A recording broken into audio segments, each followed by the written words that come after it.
ഓണമൊക്കെ അല്ലേ വരാൻ പോകുന്നത്. നമുക്കൊരു സ്പെഷ്യൽ പായസം ഉണ്ടാക്കിയാലോ? അതെ, ഞാനിന്ന് കരിക്ക് പായസം ഉണ്ടാക്കാൻ പോവാണേ. അതിന് വേണ്ടിയിട്ട് ഇതാ കരിക്ക്, ഇളം കരിക്കല്ല, ഇളതുമല്ല മുറ്റിയതുമല്ല, അതിൻ്റെ ഇടയ്ക്കുള്ള പരുവം. ആ കരിക്ക് ദേ ഇതുപോലെ അരിഞ്ഞെടുത്തിട്ടുണ്ട്, ചെറുതായിട്ട് അരിഞ്ഞെടുത്തിട്ടുണ്ട് കേട്ടോ. ഈ മാക്സിമം ഇവിടെ ഈ ബാക്കിൽ ചിരട്ടയോട് ചേർന്ന് വരുന്ന ഓറഞ്ച് പോഷൻ വരാതെ നോക്കണം കേട്ടോ. ഇപ്പം ഇവിടെ ഒന്ന് രണ്ടെണ്ണം കിടപ്പുണ്ട്, അത് നമുക്ക് പതിയെ എടുത്ത് മാറ്റാം. അപ്പോൾ അത് കാണാനായിട്ടൊരു ഭംഗിക്കുറവ് വരും ആ ഓറഞ്ചൊക്കെ ഇട്ടെന്ന് കഴിഞ്ഞാൽ. അപ്പം അത് വരാതെ മാക്സിമം നോക്കണം. പിന്നെ ഇത് അടിയിൽ കരിക്കിൻ്റെ വെള്ളമാണ് കേട്ടോ കുറച്ചെടുത്ത് വെച്ചേക്കണം. അത് നമുക്ക് കരിക്ക് അരയ്ക്കാൻ വേണ്ടിയിട്ട് കരിക്ക് അരച്ചെടുക്കണം. ഒരു ഒരു ഹാഫ് ഇതുപോലെ അരിഞ്ഞെടുത്തിട്ടുണ്ട്, ബാക്കി ഒരു ഹാഫ് ഇതുപോലെ നിങ്ങൾക്ക് കട്ട് ചെയ്തെടുക്കാം. ഞാനിവിടെ ചിരണ്ടി എടുത്തേക്കുന്നത്, നമുക്ക് ആ വേഗം അരച്ചെടുക്കാൻ എളുപ്പത്തിന് ചിരണ്ടി എടുത്തിട്ടുണ്ട്. അത് നമ്മൾ ഈ തേങ്ങാ വെള്ളവും ചേർത്ത് അരച്ചെടുക്കും. പിന്നെ നമുക്കിതിന് വേണ്ട ഐറ്റം എന്ന് പറഞ്ഞു കഴിഞ്ഞാൽ മിൽക്ക് മെയ്ഡ്. മധുരത്തിന് വേണ്ടിയിട്ട് മിൽക്ക് മെയ്ഡ്, അധികം പഞ്ചസാര നമ്മൾ ചേർക്കണില്ല, മിൽക്ക് മെയ്ഡാണ് എടുക്കുന്നത്. അതാകുമ്പം ഇച്ചിരി കുറുകി കിട്ടുകയും ചെയ്യും. പിന്നെ നല്ല പശുവും പാലാണ് കേട്ടോ ഇത്. ഇതൊരു 1/2 ലിറ്ററിൻ്റെ പശുവും പാലാണ്, ഇതും എടുത്തിട്ടുണ്ട്. പിന്നെ നമുക്ക് വേണ്ടൊരു ഐറ്റം തേങ്ങാപ്പാൽ ഞാനിവിടെ എടുത്ത് വെച്ചിട്ടുണ്ട്. നമ്മൾ തേങ്ങ കുറവായത് കാരണം തേങ്ങ അരച്ച് പാലെടുത്തില്ല. തേങ്ങാപ്പാലിൻ്റെ പൗഡറല്ല, തേങ്ങാപ്പാൽ പുറത്തുനിന്ന് മേടിക്കുകയാണ് ചെയ്തത്, കോക്കനട്ട് മിൽക്ക്. അപ്പം അത് ഞാൻ എടുത്ത് വെച്ചിട്ടുണ്ട്. ഇനി നമുക്കാദ്യം പാല് ചൂടാക്കാൻ വെക്കാം. അതിൻ്റെ ഇടയ്ക്ക് പാല് ചൂടാകുന്നതിൻ്റെ ഇടയ്ക്ക് നമുക്കിത് അരച്ചെടുക്കുകയും ചെയ്യാം കേട്ടോ. തേങ്ങാപ്പാലല്ല, തേങ്ങാ വെള്ളവും ചേർത്തിട്ട് അരച്ചെടുക്കാം, കരിക്കിൻ്റെ വെള്ളവും ചേർത്തിട്ട്. അപ്പോൾ നമുക്കിനി ആദ്യം പാല് ചൂടാക്കാൻ വെക്കാം. ഈ പാത്രത്തിലാണ് പായസം, കുഞ്ഞു പാത്രത്തിലാണ് കേട്ടോ പായസം ഉണ്ടാക്കുന്നത്. ഇവിടെ ഇപ്പോൾ നമ്മൾ 2 പേരും കുഞ്ഞുമല്ലേ ഉള്ളൂ. അപ്പോൾ അത് കാരണം പാൽ നമുക്ക് തേങ്ങയും ആൾക്കാരുടെ എണ്ണം അനുസരിച്ച് കൂട്ടിയെടുക്കാൻ കഴിയും. ഇവിടെ ഞാനിപ്പോൾ 1/2 ലിറ്റർ പാലേ എടുത്തിട്ടുള്ളൂ. അപ്പോൾ അത് പൊട്ടിച്ച് പാത്രത്തിലേക്ക് ഒഴിച്ചിട്ട് നമുക്ക് ചൂടാക്കാൻ വയ്ക്കാം. പിന്നെ വേറൊരു കാര്യം ശ്രദ്ധിക്കേണ്ടത് എന്താണെന്ന് വെച്ചാൽ, ഇത് കരിഞ്ഞു പോകാതെ ചോട്ടി പിടിക്കാതൊക്കെ നല്ലോണം ശ്രദ്ധിക്കണം. അപ്പം കൈവിടാതെ പാല് തിളയ്ക്കുമ്പോൾ ഇളക്കി കൊടുത്തുകൊണ്ടിരിക്കണം. ഇതൊന്ന് ചൂടാക്കാൻ വയ്ക്കാം കേട്ടോ. ഇനി പാല് ചൂടാക്കാൻ വെച്ചിട്ടുണ്ട്. ആ സമയം നമുക്ക് കരിക്ക് ഒന്ന് അരച്ചെടുക്കാം.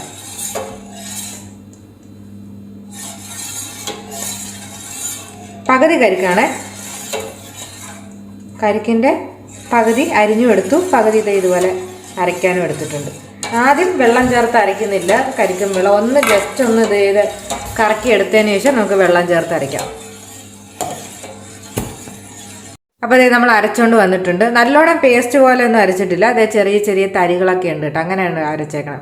ഈ സമയം നമ്മുടെ പാല് തിളച്ചിട്ടുണ്ട്. നമുക്കിനി ഇത് ആ പാലിലേക്ക് ഇട്ട് കൊടുക്കാം. നമുക്കിത് ഇതിലേക്ക് ഇട്ട് കൊടുക്കാം കേട്ടോ.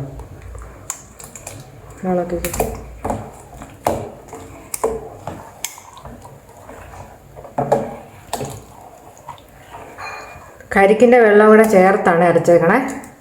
അപ്പം നമ്മളിനി വേറെ വെള്ളമൊന്നും ചേർക്കുന്നില്ല. ചൂടായി ഇളക്കി.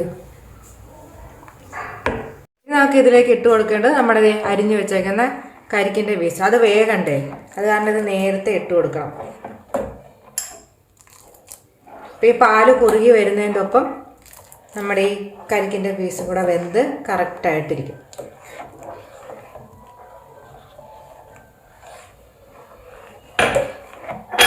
കൈവിടാതെ ഇളക്കണം, അല്ലേ പാല് ചോട്ടിപ്പിടിക്കും. അത് മറക്കരുത്. പിന്നെ ഈ പായസത്തിന് അധികം ഏലക്കയുടെ ഫ്ലേവർ, മണം അങ്ങനെയൊന്നും വേണ്ട, കൂടിപ്പോയി കഴിഞ്ഞാൽ കൊള്ളില്ല. അപ്പോൾ ഞാനൊരു ചെറിയ 2 ഏലക്കയുടെ കുരു മാത്രമേ എടുത്തിട്ടുള്ളൂ കേട്ടോ, ചെറിയൊരു മണത്തിന്. ഒത്തിരി നമ്മുടെ സാധാരണ പായസത്തിൽ ഇടുന്ന അത്ര ഏലക്കയൊന്നും ഇതിനകത്ത് വേണ്ട, ജസ്റ്റ് ഒരു ചെറിയൊരു ഫ്ലേവർ മതി. അപ്പോൾ ഞാൻ ഏലക്ക ആഡ് ചെയ്ത് കൊടുത്തിട്ടുണ്ട്. ഇനി നമുക്ക് ആഡ് ചെയ്ത് കൊടുക്കേണ്ടത് നമ്മുടെ മിൽക്ക് മെയ്ഡ്. മധുരത്തിന് നമ്മൾ മിൽക്ക് മെയ്ഡേ ചേർക്കുന്നുള്ളൂ. പിന്നെ ഇച്ചിരി വേണമെങ്കിൽ പഞ്ചസാര, അധികം പഞ്ചസാര ചേർക്കുന്നില്ല. അപ്പോൾ ഈ മിൽക്ക് മെയ്ഡൊക്കെ കൂടി ചേർത്ത് വരുമ്പോഴത്തേക്കും പായസത്തിന് ഇച്ചിരി കട്ടിയൊക്കെ വരും. പിന്നെ അല്ലാതെ തന്നെ നമ്മൾ ഈ പാല് കുറുക്കി എടുക്കുകയും ചെയ്യും. ഇത് നമുക്ക് മധുരം നോക്കിയിട്ട് വേണമെങ്കിൽ മിൽക്ക് മെയ്ഡിന് ചേർക്കാം. ഇപ്പോൾ ദേ നമ്മുടെ പായസം കുറുകി വരുന്നുണ്ട്. നമ്മൾ ഈ പാല് കുറുക്കി വറ്റിച്ചെടുക്കണം. അപ്പോൾ നമ്മളതേ പാല് കുറുക്കി എടുത്തിട്ടുണ്ട്. കുറച്ച് കട്ടിയായിട്ട് വന്നിട്ടുണ്ട്. നമ്മുടെ കരിക്ക് വെന്തുകൊണ്ടിരിക്കുന്നുണ്ട്. പഞ്ചസാരയൊന്നും എക്സ്ട്രാ ചേർക്കേണ്ടി വന്നില്ല കേട്ടോ, മിൽക്ക് മെയ്ഡ് മാത്രമേ ചേർത്തിട്ടുള്ളൂ.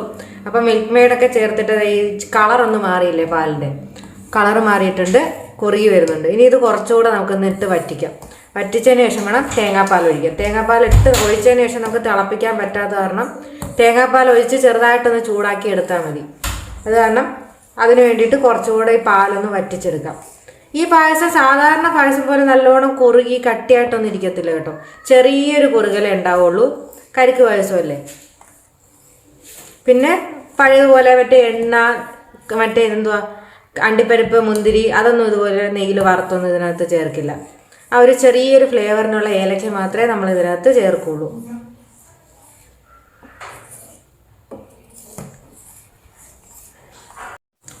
പിന്നെ ഞാൻ ഈ പായസം ആദ്യമായിട്ട് കുടിക്കുന്നത് എവിടെയാണെന്ന് വെച്ചാൽ നമ്മുടെ നെടുമ്പാശ്ശേരിയിലെ പാരഗണ്ട സൽക്കാര റെസ്റ്റോറൻറ്റിലെ അവിടെ നിന്ന് കേട്ടോ. ഒരു ദിവസം ഉച്ചയ്ക്ക് അവിടെ ഊണ് കഴിക്കാൻ പോയപ്പോഴത്തേക്കും അവിടെ ഇതുണ്ടായിരുന്നു, ഇളനീർ പായസം എന്ന് പറഞ്ഞിട്ട്. അങ്ങനെ ഞങ്ങൾ ആദ്യമായിട്ട് അപ്പോഴാണ് ട്രൈ ചെയ്തത്. അന്ന് മുതലൊന്നും ഉണ്ടാക്കി നോക്കണമെന്ന് വിചാരിച്ചായിരുന്നു. പക്ഷേ ഇപ്പോഴാണ് സമയം റെഡിയായി വന്നത്. ഇത്തവണ വീട്ടിൽ പോയപ്പോഴത്തേക്കും അവിടെ ഇഷ്ടം മാതിരി കരിക്ക് ഉണ്ടായിരുന്നു. അപ്പോൾ കുറേ കഴിക്കുകയും ചെയ്തു കേട്ടോ. കഴിക്കുകയോ കുടിക്കുകയോ ഒക്കെ ചെയ്ത് കരിക്കും വെള്ളം. അപ്പോൾ അങ്ങനെ ഇരുന്നപ്പോഴാണ് പെട്ടെന്ന് തോന്നി എന്നാൽ പിന്നെ ഋഷിയുടെ ബർത്ത്ഡേ അല്ലായിരുന്നു, ബർത്ത്ഡേ ഉണ്ടായിരുന്നു. അപ്പോൾ നമ്മൾ പായസം വെച്ചില്ല. അപ്പോൾ കരിക്ക് പായസം തന്നെ വെച്ച് നോക്കാമെന്ന് വിചാരിച്ചു ഫസ്റ്റായിട്ട്. അത് അന്ന് നമുക്ക് ആ പായസം കിട്ടിയത് ഇച്ചിരി തണുപ്പിച്ചൊക്കെ കേട്ടോ. ഫ്രിഡ്ജിൽ വെച്ച് തണുപ്പിച്ച പായസം കിട്ടിയതേ. നമുക്കിത് വേണമെങ്കിൽ ഉണ്ടാക്കി അതിൻ്റെ ചൂടൊക്കെ മാറിയിട്ട് ഫ്രിഡ്ജിൽ വെച്ചൊന്ന് തണുപ്പിച്ചെടുക്കാം. അപ്പോൾ ഋഷിക്ക് കൊടുക്കേണ്ടതുകൊണ്ട് തണുപ്പിച്ച് നമുക്ക് കൊടുക്കാൻ പറ്റില്ല. നമ്മളത് ഇങ്ങനെ എടുത്തല്ലാതെ തണുപ്പിച്ച് കൊടുക്കുന്നേ ഉള്ളൂ. ഞങ്ങൾക്ക് കുടിക്കാൻ വേണമെങ്കിൽ ഫ്രിഡ്ജിൽ വെച്ച് അങ്ങനെ എടുക്കാം. ഇത് കണ്ടോ കട്ടി വരുന്നുണ്ടോ. അങ്ങനെ കുറച്ചുകൂടെ ഒന്ന് പാല് വറ്റിയതിന് ശേഷം പിന്നെ ഇത് ഇളക്കണം കേട്ടോ ഇടയ്ക്കിടയ്ക്ക്. നമ്മുടെ ഈ തേങ്ങാ വെള്ളമൊക്കെ ചേർത്ത കാരണം ചിലപ്പോൾ പിരിഞ്ഞു പോകും. പാലിനകത്തല്ലേ ചേർക്കണേ. അപ്പോൾ അത് കാരണം നമ്മളിങ്ങനെ വിടാതെ ഇളക്കിക്കൊണ്ടിരിക്കണം. ഇളക്കിലേ പിന്നെ തേങ്ങയൊക്കെ ഉള്ളത് കാരണം ചോട്ടി പിടിക്കാനും ഈ പാത്രത്തിൻ്റെ സൈഡിൽ പിടിച്ച് പാത്രം കരിഞ്ഞു പോകാനൊക്കെ ഉള്ള ചാൻസ് ഉണ്ട്. ഇതിപ്പം വേറെ നമുക്കിതുവരെ ഇത് പ്രശ്നമൊന്നും പറ്റില്ല.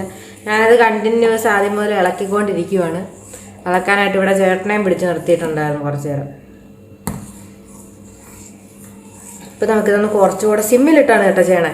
കൂട്ടിക്കഴിഞ്ഞാൽ ചിലപ്പോൾ പാത്രം കരിയും, ചോട്ടി പിടിക്കും, അങ്ങനെയൊക്കെയുള്ള ചാൻസ് ഉണ്ട്. അപ്പോൾ സിമ്മിലിട്ട് വേണം അത് ചെയ്യാൻ. കുറച്ചുകൂടെ ഒന്ന് വറ്റിയിട്ട് നമുക്ക് തേങ്ങാപ്പാൽ ഒഴിക്കാം. ഞാനിതിനകത്ത് അണ്ടിപ്പരിപ്പൊന്നും ചേർക്കുന്നില്ല. നിങ്ങൾക്ക് വേണമെന്ന് താല്പര്യമുള്ളവരാണെങ്കിൽ ചേർക്കാം.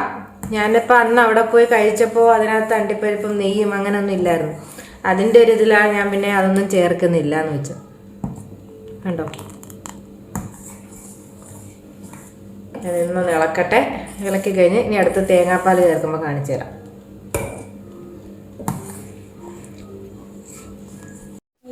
പിന്നെ ഒരു കാര്യം നിങ്ങൾ പ്രത്യേകം ശ്രദ്ധിക്കേണ്ടത്, ആദ്യമേ തന്നെ പാല് തിളച്ച് വരില്ലേ, തിളച്ച് വരുമ്പോൾ തന്നെ നമ്മുടെ കരിക്കും കൂടെ ഇട്ട് കൊടുക്കണം. കരിക്ക് വേകാൻ കുറച്ച് സമയം എടുക്കും.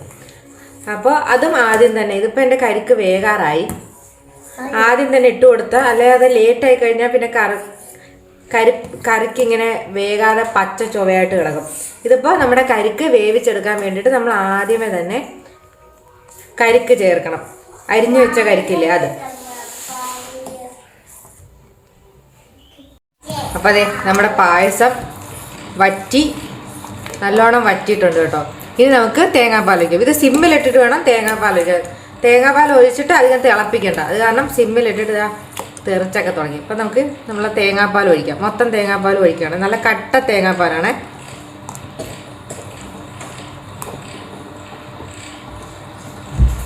കട്ട തേങ്ങാപ്പാൽ ഒഴിച്ച് ഇളക്കാം. അപ്പോൾ ഇതാ നമ്മൾ തേങ്ങാപ്പാൽ ഒഴിച്ച് തേങ്ങാപ്പാൽ ഒഴിച്ചിട്ട് ജസ്റ്റ് ഒന്ന് ചൂടാക്കി എടുക്കുന്നേ ഉള്ളൂ കേട്ടോ. എന്നിട്ട് ഇപ്പോൾ സ്റ്റൗ ഓഫ് ചെയ്യാം. ഈ കൺസിസ്റ്റൻസിയിലാണ് കിട്ടിയേക്കണേ, ചെറിയൊരു തിക്നെസ്. തേങ്ങാപ്പാൽ ഒഴിച്ച് തിളക്കുന്ന ചെറുതായിട്ട് ഇത് വരുന്നുണ്ട്. നമുക്കിനി ഓഫ് ചെയ്യാം. ഓഫ് ചെയ്തിട്ട് ഇളക്കാം. അപ്പോൾ ഓണത്തിന് നമ്മൾ ഈ കരിക്ക് പായസം വെച്ച് ട്രൈ ചെയ്യുമല്ലേ. ഓണത്തിന് എല്ലാവരും പായസം വെക്കുമ്പോൾ കരിക്ക് പായസം കൂടെ ഒന്ന് ട്രൈ ചെയ്യുക. കണ്ടില്ലേ നമ്മുടെ പായസം. ഇതിനുള്ളിൽ നമ്മുടെ കരിക്ക് കിടപ്പുണ്ട്. ഇതാ ഇത്രയേ ഉള്ളൂ നമ്മുടെ പായസം വീഡിയോ. കരിക്ക് പായസം. ഈ വീഡിയോ എല്ലാവർക്കും ഇഷ്ടമായെന്ന് വിചാരിക്കുന്നുണ്ട്. ഇഷ്ടമായിട്ടുണ്ടെങ്കിൽ ലൈക്ക് ചെയ്യണം, ഷെയർ ചെയ്യണം, സബ്സ്ക്രൈബ് ചെയ്യണം, സപ്പോർട്ട് ചെയ്യാൻ മറക്കല്ലേ. Thank you for watching.